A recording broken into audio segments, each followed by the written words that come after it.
Hey guys, welcome back to this weird little dimension that I live in where we will talk about a few more things because I feel like talking about a few more things might be fun. Granted, my timing on this might be a little bit late. I'm fairly sure the summon that we're going to be talking about is ending in a day or two, but I still figured why not. And welcome to what I like to call Pull or Pass. And basically what this is going to be is we're going to take a look at all of the units that are up right now that can be pulled as 5-star focus summons in the newest focus summon, which for this one is Michalis, and the units that they suggest to take him down with. I mean, yeah. So with these, we're going to be doing a review like we usually do, but we're going to add additional criteria when it comes down to, well, summoning them, and if you should pass on this summon or not, okay? So I'll just explain the criteria real quick. And the first criteria is pretty simple. Basically, the criteria here is, are they good as a unit? But more specifically, are they good just being summoned? Are they decent at what they do? Do they have good skills? Do they have good stats that do not require inheriting anything? Because we want to focus on just the summoning. We're not going to be focusing on inheriting skills right now. We're just going to focus on if they're a good unit to use from the get-go, okay? That's the first criteria. The second criteria is around star rank and availability. Basically, does that unit that's in the summon have a lower star variant that might show up more often? Because if so, then you could potentially level them up and get more SP and things like that out of it instead of, say, you know, trying to get a 5-star version of them. That's the other criteria that I'm trying to base this off of, because there are a lot of units in these at least these grand battle ones that tend to be just higher star valued characters than, you know, previously available. They were still available before, they just never had the chance to get a 5-star pull. So that's the criteria that we have there, guys. We're probably going to jump right into this, but first I need to get the elements up, and also I'm going to just tell you right now, I'm changing the format a little bit when it comes to reviews. Unfortunately, the triangles are going to have to get reworked with how we're doing it now. We're now going to be showing the character stats in a little box down in the hopefully lower left, or at least middle left, where you can see it, and, you know, all that fun stuff. But note about the stats there, those are the middle ground. You can probably never get them as neutral like this. Usually there's Banes and Boons, you know, IVs, whatever you want to call them. So your stats may vary a little bit here. Also, don't freak out when you see a low attack stat and start like typing up a mean comment about how I didn't do my research. Understand that that is the raw attack stat. The attack stat that you see in the menu is the addition of your weapon's might. So the character that's wielding that weapon has a raw stat, and then of course the weapon is added to that. So usually you just have to do the math between the two. And I will include the might stat value on the review page as well, so don't worry. Alright, let's sit down and look over some of these summons, shall we? So, as is customary, we're going to start off with colorless. And let's just see, I have an envelope here because I like surprises, so we're gonna see what unit it is today. Oh. It's Gordon. Really? Well, I guess we'll just get this crap over with, shall we? Okay, it's Gordon! Hooray! So I guess we'll talk about his weapon first. It's Brave Bow Plus. Exciting. Basically, what Brave Bow does is it allows Gordon to attack twice when he initiates a battle. It's pretty neat. Not too terribly overpowered, but pretty neat.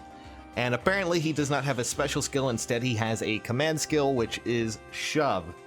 And that just basically does exactly what you think it would do. It pushes a unit one space away. Not too shabby, not too crazy. You know, just kind of there. Next up, we have for his A-slot ability, Attack Plus. This is nice to have.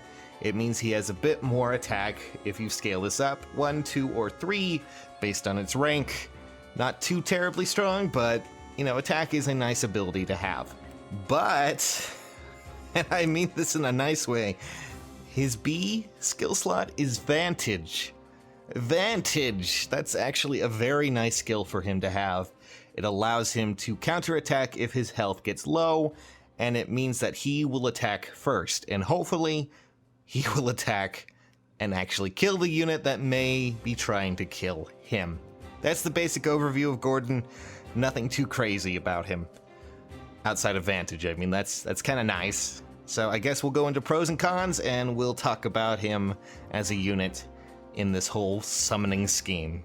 So let's start with the pros. And the first one that I can think of is that he actually has pretty high HP and defense for an archer, meaning that he hopefully won't take as much damage from other archers or melee units who come at him. He also has pretty decent attack, and of course, he has a built-in Vantage without having to inherit anything, so, I mean, that's pretty nice. I think that's a nice little cherry on the top, at least, as a unit. But on the opposite side, we do have to talk about the negatives, and they are quite hefty as a unit. So, first off and foremost, he has very low resistance. Very low, meaning that if he tries to attack any mage, he may find himself taking a ton of damage. It also doesn't help that his speed is slightly lower than what you would expect from an archer, and you add in the point that he has no special skill without skill inheritance. That is a big, big negative there. So I'm just going to tell you this right now. Gordon, as a summon, is at least a 5-star summon, is something you definitely don't want. You'll probably want to pass him up. Mostly because if you're like me and you've tried to summon any other colorless, chances are you either got him or Matthew.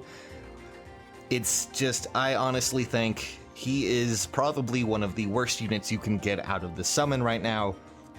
He's not terrible, but I mean, really, out of all the summons you could aim for, Gordon is not the one you want. That is a big negative to the summon right there. Gordon is just not worth it at all. Okay? Just not worth it. Well, okay, maybe outside of, sacrificing him for his Vantage. But only if he's 5-star, because Vantage is 3 is only available to him at 5 stars. So, if you get him at 5 stars, well, it's your choice. You could choose to do whatever you want, I guess. Alright, so let's take a break from the Gordon debacle and instead focus on red, which is our next color we're focusing on. And this summon has 2 red sword units, meaning diversity is something that is probably dead. At least in this game. So let's start off with our first red swordsman, or should I say swordswoman, and that is Selena. Selena. So, right off the bat, she has Armor Slayer Plus. It's exactly what it says in that, and it basically does additional damage to armored units. Nothing too crazy there. She also does not have a special skill, and instead has Reposition, which allows her to move another unit to the opposite side of her. It's a nice ability to get any units that might be in trouble out of there at least a little bit. Next up, we have her A-slot passive, and this is Triangle Adept, which, if you're familiar at all with gem weapons, it works the same way. Basically, she will do more damage to green units, but she will also do less damage to blue units. So this essentially locks her into killing green units.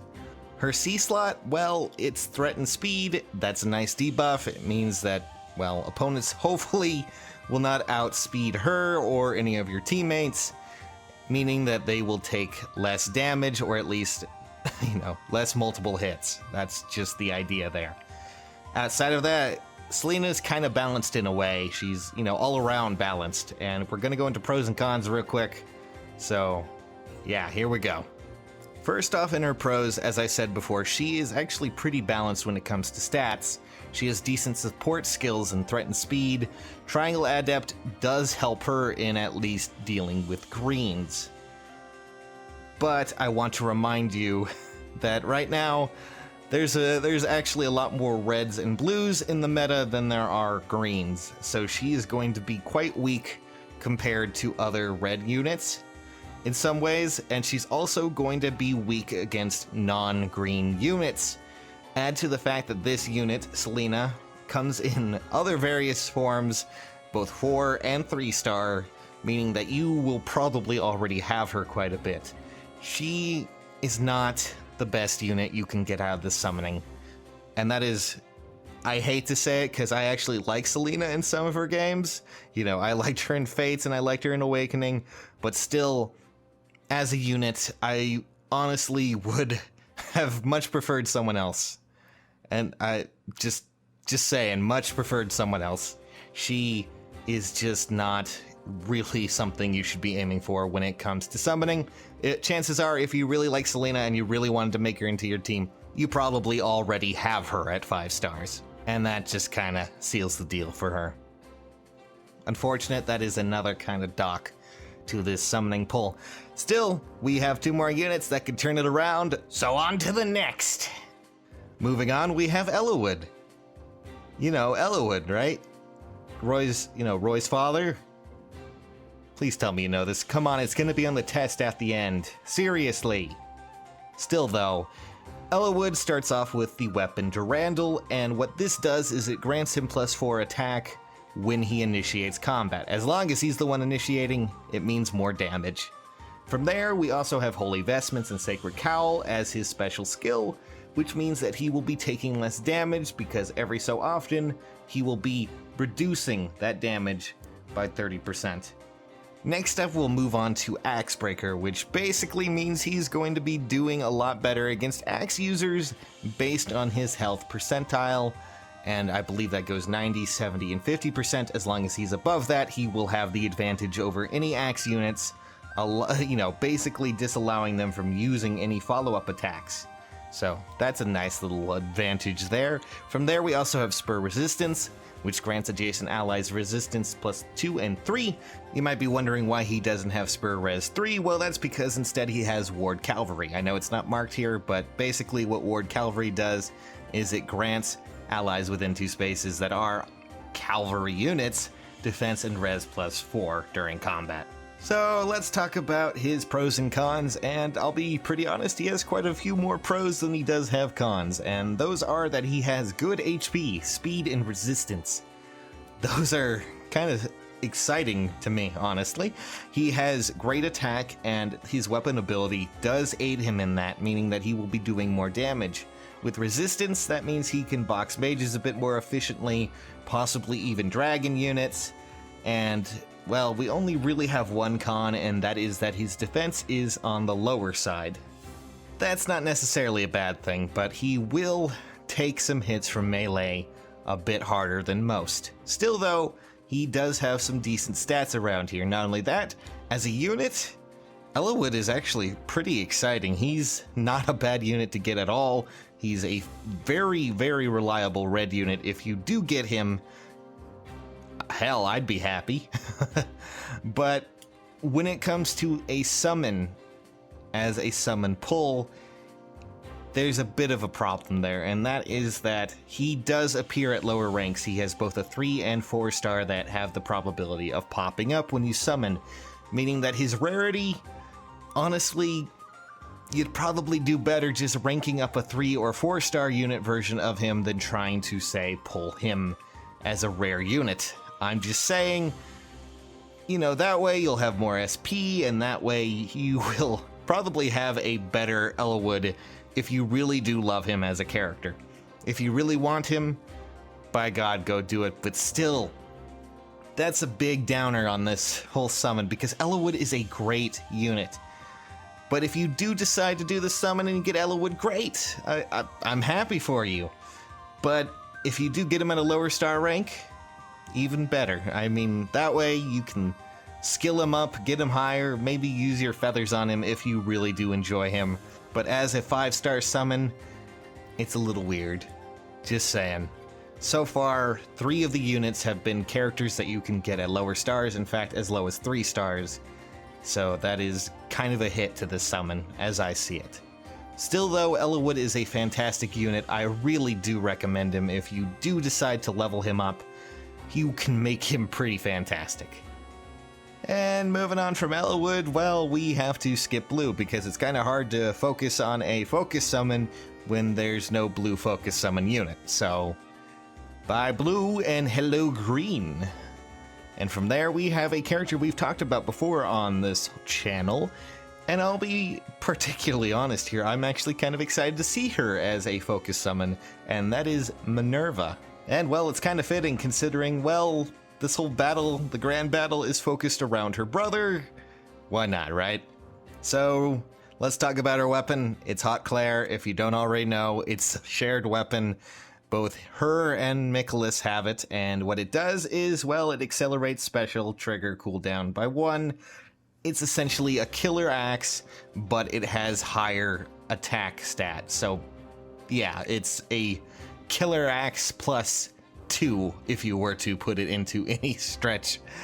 Anyways, from there, she has Holy Vestments and Sacred Cowl as her special skill.